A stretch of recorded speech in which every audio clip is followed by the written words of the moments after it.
Hi, welcome to the award-winning Connecting with Kim show here on Tampa Bay Arts and Education Network. We're so glad you joined us today. I'm your host, Kim Droege, and we have another great show for you. Our job every week is to bring you interesting information about people, places, and things which will help you live your best life in our corner of paradise. And so you can catch the audio of our show on Sun Radio, 96.3 FM, and on your favorite streaming platform, Monday, Wednesday, and Friday at 3:30. And I want you to go and like my Facebook, Instagram, and X account, where you will find all the information about the show, my guests, and of course, my wardrobe from the Spring of Tampa Bay. And we'll talk more about that later in the show.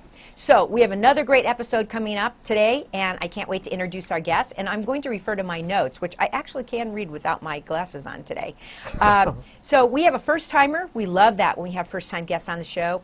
Again, it's another way to bring you information about interesting folks and interesting things that they're doing to help our community. So my guest in the chair today is Mack Macksam, who is a retired major from the U.S. Army, and he's the founder and CEO of the Veterans Art Center of Tampa Bay. Welcome back to Connecting with Kim. Good afternoon. How are you doing? We're doing great, and we're so glad to have you on the show. Thank you, Kim. So anyone who watches the show knows I always start the same way. Yeah. I like my guests to take the top of the show as much time as they want to give us a little bit of information about their life journey. And before we start that, I have to say, you see these beautiful flowers right here, folks, out there? Well, Mac brought them for me, and I was so happy, and we put them on the set. And I just want to, throw that gauntlet out there to the rest of you folks who are going to be on the show. But thank you for the beautiful flowers. You're welcome. So why don't you kind of step us through your life journey? Sure. So I commissioned in the Army in 1991. I've served 20 years in the Army. I was a field artillery officer. I'm going to fast forward it. I had different deployments and experiences and leadership. My last assignment was standing up the officers training program at USF St. Petersburg. And I went down with a government laptop and a junky van. And so I created the unit there. But in the morning, we were running in downtown St. Petersburg with our cadets, our guys and gals, and I had this epiphany. And with all the different arts in St. Petersburg, and I'm like, there's got to be military veteran artists out there. I was a board member at the St. Pete Museum of History. And all these things started to align in my world. I met Mr. Paul Stavros, who was kind of one of my mentors, and he said, Major Mack, go big or go home. And I gave him some of my ideas to start a center for military veterans, first responders, and families. And so our mission is to provide alternative therapies through the arts. It's about mental health, healing, and we just kind of fell into the suicide prevention. And this is our 10th year. We made it to the 10th year, and it's kind of a unique mission statement off of that. So every year we try to change up our different programs, but our two premier programs this year are at two rehab centers for veterans that are going through addiction. And these are at River Oaks and Riverside rehabs, and these are very, very on-the-spot programs. We also have brought in a couple major national exhibits, and they started out with the American Soldier exhibit back in 2014 when we started. And that was a photographic history of the American soldier from the Civil War to today. But that was hosted at the St. Pete Museum of History. That sounds like a really interesting exhibit. Yeah, so I was going up to Fort Knox every summer, and there was a museum called the Fraser International Arms Museum, and I saw this photographic exhibit. And I'm like, I got to get this exhibit down to St. Petersburg. And this was a lady called Seema Rubin, and she was this big Broadway lady living in Manhattan. I called her up and I said, how do we get the exhibit? We're starting up Veterans Art Center Tampa Bay. Right. She goes, you got to wait 3 years, and you got to raise 50 grand. So Paul, me, and Dr. Heller, who has passed away, we kind of fronted that contract. But that was a kind of a weird start point, because when we brought the exhibit in, all of these things started happening in my world, like, oh my God, that was my father, this was this, and it all started to connect the dots. It was kind of weird, kind of sensing. So when you were running in St. Petersburg that day, and you had this epiphany, about starting the Veterans Arts Center as an alternative therapy for people dealing with post-traumatic stress disorder, Yep. other afflictions, and other mental challenges because of being in combat or, Yep. whatever the Service, case may be, yeah. being in the service.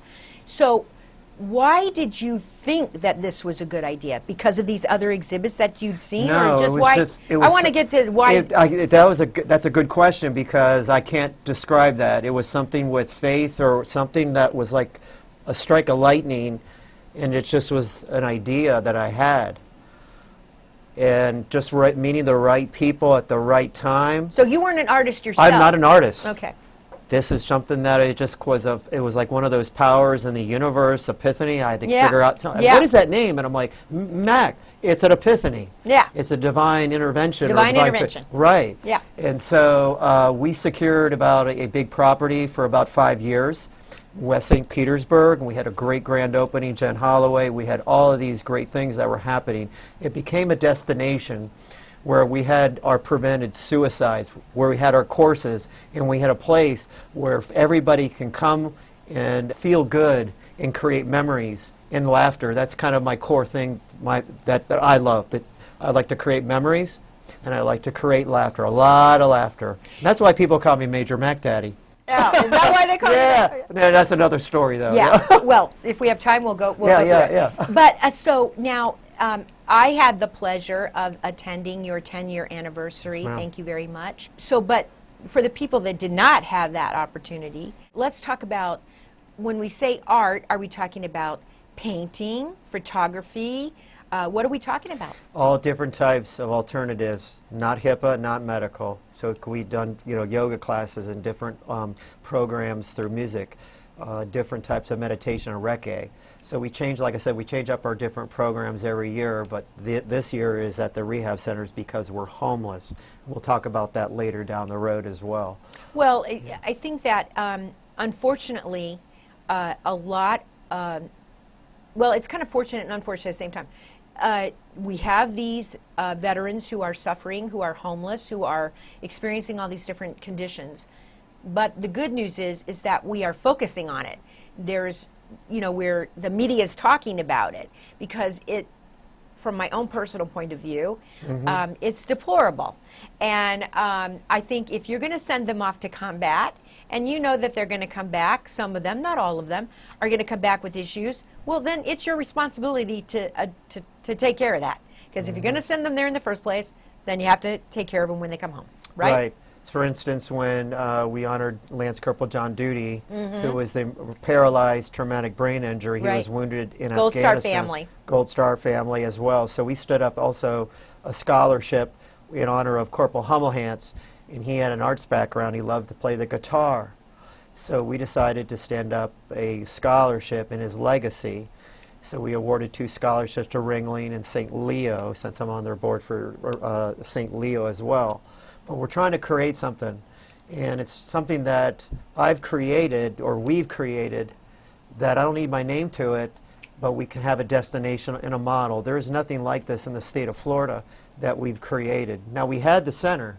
We're homeless, but we'll get a home, because all of these things are starting to align again with the right people and the right time, with, of course, funding. It may be state, county, and other people that would support a future home. We will have a new home. So you had the home for 5 years, Yes. and then COVID, the landlord, gentrification, you've seen things with happening in St. Pete and downtown Tampa. Exactly. But the COVID really, because that was when, everything went nutty. everything went nutty. So from now, we're just doing different programs remotely right now. At different locations, or Yes, yeah. Okay, but the good news is that this happened to you after 5 years because of COVID and the pandemic, and our world, we know, will never be the same Right. after the pandemic. But as I've always said, there were bad things, but there are also good things that come out of such a major crisis in all of our lives. So February of 21, this is a true story, and it's just kind of one of those things. I should not be here talking with you right now. I live in Town and Country, and I was walking back from the YMCA, and I was walking across the crosswalk, and an automobile rammed into me. No. And so at the end of the day, I had a double subdural hematoma. Oh. I went through brain surgery. Yes. I had fractured toes, fractured wrist. When I woke up from brain surgery, the brain surgeon says, Mac, you are lucky to be alive. But I've deployed and I've knocked on doors with casualty assistance, and you kind of put things in perspective in life. Yes, I've got a lot closer to faith because I should not be here talking with you right now. So every day I wake up knowing that the Veterans Arts Center is kind of the driving force. And we've saved some lives, we're changing lives. We've reached out to about 3,000 veterans with our various programs, 23,000 children with our children's program, but we've prevented 4 suicides. That's the core thing, and we're not, like I said, not really necessarily connected to the VA. It's just something that it's kind of our legacy, or our legacy for Tampa Bay. And that's just how I've always kind of driven this venture for us. Well, I can tell you that my father had a fall and suffered a subdural hematoma, so I know exactly what this is all about, and I can't imagine having 2 of them. He had 1 of them, Yeah. and he fortunately came through it with no mental impairment. He had a slight physical impairment, Yeah. but that could be dealt with. Yeah. I think it's amazing you came through I still 2 have of 2 them. dents in my, you can't Yeah. see. Luckily, I got hair, Yeah. right? I don't know. Yeah. I know, because they had to shave his Yes. head. And it was so funny because my father never wore, he always wears his, after that, he always wears head shaved after that because Yeah, they I had to just shave hope his I hair don't to lose do- hair because Yeah, I got these yeah. 2 lines and these 2 dents. Yeah. And it's not a story of Mac. No, it's not woe is it's me. not. No. It's a story about the highs and lows in life and how you can use that low time. And so after that, after I got hit, I took some time off, and then I brought in, this is another good story too, I brought in the Eyes of Freedom exhibit, and this was a contracted National Traveling Art Memorial from Ohio.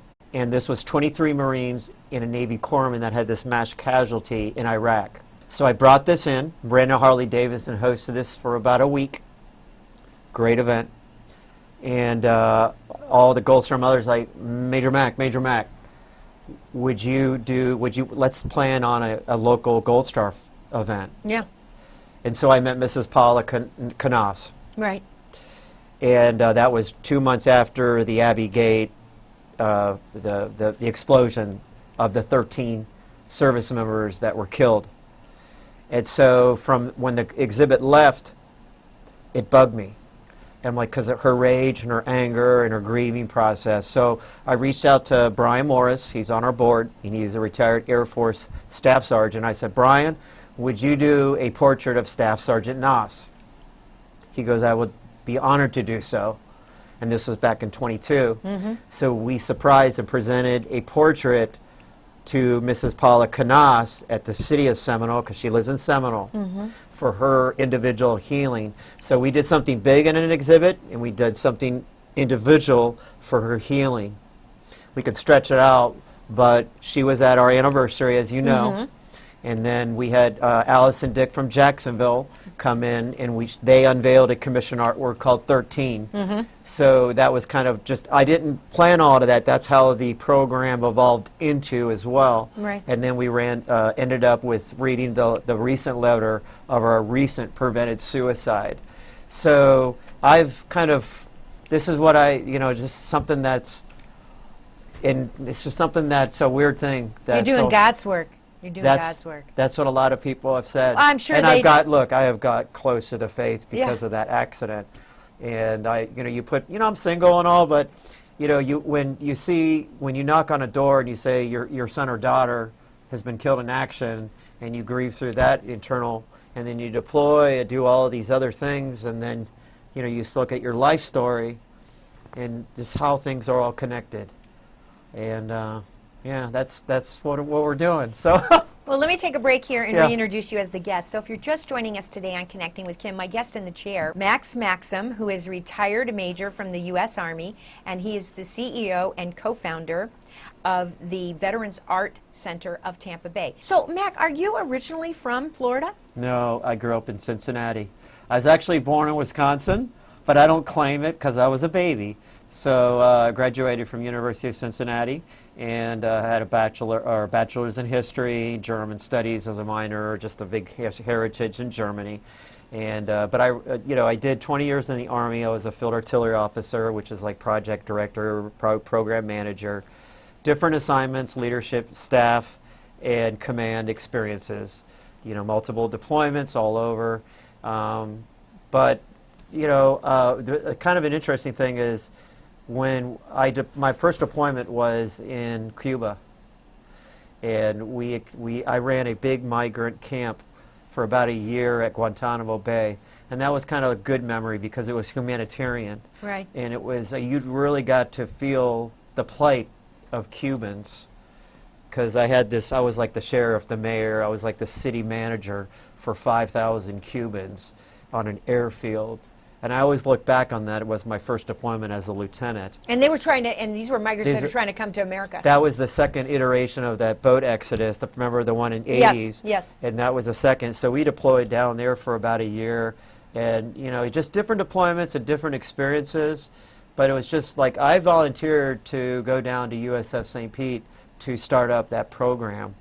And I was walking around campus so we developed partnership agreements with St. Pete College, Eckerd's, that was Clearwater Christian. Right. So I was walking around campus, and I'm like, where is all the memorials and all of the art and stuff? Because I'm from University of Cincinnati. That's a very old institution. It is. And so I decided to dedicate a Veterans Memorial that is there, and it's those who serve. It's right down on the flagpole. And that was something that I did out of my pocket because I thought, well, I'm trying to create synergy and inform people what we're doing as we're training and commissioning future officers. So that's there. That's another legacy for USF St. Pete. But then all of these things started happening, like I said, Veterans Arts Center and Dr. Heller and Paul Stavros, and all of these things were really weird in my world. And everybody has their own sensings and stuff. But, like I said, memories, laughter, and we're creating a destination and a legacy for Tampa Bay. So you're working now on trying to get a new space, right? Well, for the Veterans Arts Center. So are you looking to locate that in Tampa or in St. Pete, or where are you thinking that you might like to settle? that would be a great question. Anywhere that would be tax write-off and the right fit. But as you know, there's some families out there that have looked in that are like, Major Mack, we're going to get a home for you, so don't worry about it. So may it be Gus Bilirakis, or there's a lot of money with the county, and I know that I think Karen Pittman, we're going to try to do some appropriations, but it's time for others to get involved and to support and invest into the center. So you could have a fundraising drive for this, right? Yes. Because I was just thinking, as you were talking about that needing a home, and I know that Mr. Darrell Shaw is trying to turn Ybor into an arts destination, and I was thinking to myself, wow, wouldn't that be great if we could have a home for the Veterans Arts Center as a part of the whole arts Yes. destination that he's trying to develop? Yeah. I mean, some of it's already there, but that he's trying to develop in Ybor. Exactly. Because Ybor is kind of centrally located. Yeah, You can get there easily from Yeah, St. Pete, yeah. you can get there easily, and that would seem like to me it'd be Essentially, a yeah. really good location for, Yeah. a home for you. Yes, exactly. So Mr. Darrell Shaw, or any Darryl, of his friends, come on. if you're listening out Call me. there, get in touch. So, so let's talk about, before we get away from it, let's talk about, because you're offering a lot of programs, but it might be interesting for my audience out there watching and listening to understand the different kind of programs that you've offered and that you are offering now, because you alluded to them before and you change them up yearly, which I can appreciate, but maybe give them an overall flavor for the kinds of programs that you've run. So we have run some children's programs because we feel that the family and the core is all about the healing process as well, and the mental health. So we've done various programs such as the Glacier, the museum. We have also done some music programs with the grant back with that was in St. Petersburg as well. And AARP kind of sponsored that. We've done Rec-A programs, we've done yoga programs, and different art courses and classes such as fluid art, watercolors. And our volunteers right now are Aaron Evans, and there's all volunteer, and Aaron is a NFL linebacker, and he quit the NFL because he didn't like all of the drama, and so he teaches at Riverside Rehab, and this is totally on point because we're getting some really good testimonials, not the photographs of the vet, because we're private about that, but the testimonials and the photographs of that art and the numbers for that. And then also Craig Gross teaches at River Oaks, and he is a Gold Star father, and Frankie Gross was killed in action in Iraq, and long story short, he's a great guy, and he stood up a barbecue years ago, but it didn't kind of work out, so now he works at Mission Barbecue, but he's doing watercolor courses frequently. And that's only the bandwidth right now. And then also Blix does annual art supply drive for us, so they're doing, again, this Christmas time frame where we'll raise around $14,000, $15,000 of art supplies for all other veterans that need it, and for our programs as well. So does that answer your question off of that? Well, yeah, because you mentioned before too that guitar playing and something. So I was thinking to myself, so when we say arts, we mean the visual arts, the performing arts, we mean all the arts. All the arts. And that's really wonderful because, you know, art is quite expansive term. And I like that it's encompassing all the different ways because people heal differently using different methods. Right. Right? Yeah. And children, I love the idea of children with the arts because sometimes it's easier for children to express something going on in their life through a drawing or a painting, something like that, than it is to just say the words outright. So it's funny when we go into these programs and these veterans don't know how to, they're like, you're not supposed to be a Picasso or fine art. Right. But when you see the product and you see them, you look at, because I have to look a little bit different. I saw some of the product. And so you have to see things like, for instance, we've done some programs at the Falkenberg Jail and Pinellas County Jail, different from the Veterans Treatment Court. Right. So we go in, but it's all dependent because there's so many layers to get in there. Yeah, it is. And so when we go in there, I've gone in there, and I kind of see the how quiet it is, and their focus on this, and then afterwards they feel proud about, even though it's not like fine art, but they did something and they created something individually. Yes, And you see the dynamic of the expressions and their faces, because I got to look different levels, and you see that, and there's something special about that, and you're like, okay, there you go, that's the healing. When you see that in a moment in their time, and they're focusing on something of their creation. And you hope it will be the good, bad, or the ugly. You hope it will be the spark that will turn it around for them, right? Exactly. That'll make them make all the connections in their mind about how to live a different kind of life. Yeah. And the suicide prevention thing, I mean, I don't think we can talk about that enough because it is disturbing. I should use a stronger word, but disturbing. The statistics around veteran suicide, first responder suicide, so on and so forth, it's alarming. Yeah. So we prevented, when we had the center, that's why I always think it's urgent, because there's other suicides we can prevent. Right. But the last one I read at the anniversary was the recent one, and that was different. But because I just got that like 2 months ago, and I had to read it because I'm trying to educate what we do. Everybody thinks, oh, Mack's got an art gallery or museum. No, we're not doing. We never done that. That's not what you're doing. That's not what we do and have done. And it's always a messaging that we have to always educate our mission statement. And so, well, and that's why programs like this are good, where you have an opportunity to reach out to a wide audience and say, this is what the Veterans Art Center is about of Tampa Bay. It's not just, making pictures. So back on the prevented suicides, when we had the center, it was different times. And and these veterans that came in, and it was just a good feel place. It's not like an AMVETS or a American Legion where there's different. It's smoke and beer joints basically, but they're good. That's what they're for. But each and every veteran came up and closed the door and said, Mack, Major Mack, your center, your program saved my life. It must be a wonderful And feeling. so it's just something that's, I can fail in everything in my future. You can fail at everything else in life. We have prevented suicides, but we're changing lives for children, for military, for veterans, first responders. So And their families. yes. So We only have a short time left. Okay. So I want to give you an opportunity, as we talked about before the show, before we started filming, to look into your camera and deliver any short message that you want to our listening and watching audience. So Kim, I appreciate you inviting me. It's been a blessing. So we would surely use your help.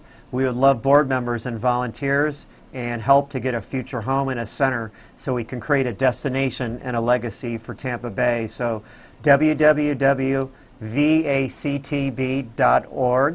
I can say my email as well, Macksam, Macksam, at vactb.org. And I look forward to seeing you all in the future exhibits and the things that we're doing, and love to have involvement and support either financially or help out shovel-wise. So great things in the future for us, and Kim, thank you again. It was our pleasure to have you on Connecting with Kim today. So unfortunately, that's all we have time for today on Connecting with Kim. But we're so glad that you joined us, because this is a really important subject, and it's a really important area. And like I said, Mack is looking for space. So any of you watching and listening out there that know of some space that might be able to be acquired for the Veterans Arts Center, you know, either contact me through the show or contact Mack, because he gave his contact information. I'll make sure it's on all the social media posts so that you have an opportunity to reach out and do something good. So I want to thank my sponsor, the Spring of Tampa Bay, who from the Spring Boutique, located at the corner of Swann and Henderson in Tampa, supplies my on-air wardrobe. And they also have a thrift store on North Willow. And all the net proceeds from the Spring Boutique and from the thrift store on North Willow support their mission, which is to provide empowering services and safe spaces for survivors of domestic violence and their children. That's all we have time for today. Come back next week. We'll see ya.